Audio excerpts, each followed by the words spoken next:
chipuri ca scriptură a bunicilor făptură.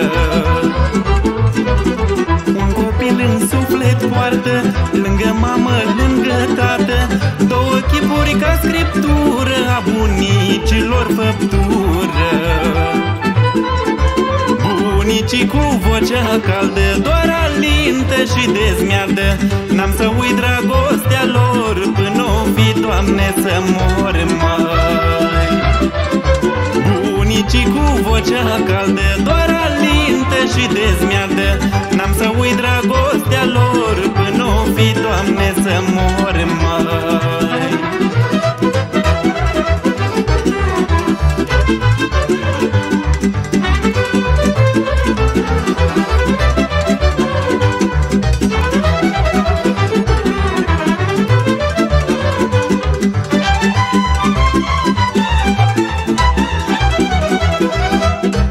Bunica mă aștepta, tot ce-i bun îmi pregătea, seara doine îmi cânta și cu mine se ruga, mă. Bunica mă aștepta, tot ce-i bun îmi pregătea, seara doine îmi cânta și cu mine se ruga, mă.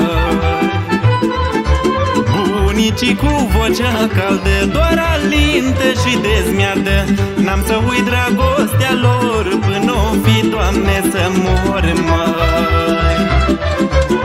Bunicii cu vocea caldă doar alintă și dezmiardă, n-am să uit dragostea lor până o fi, Doamne, să mor, măi.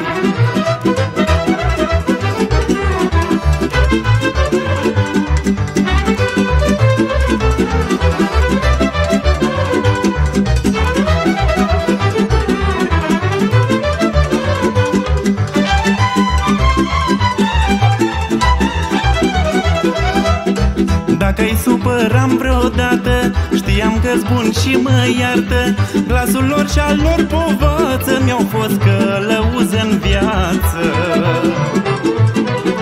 Dacă-i supăram vreodată, știam că-s bun și mă iartă, glasul lor și al lor povață mi-au fost călăuz în viață.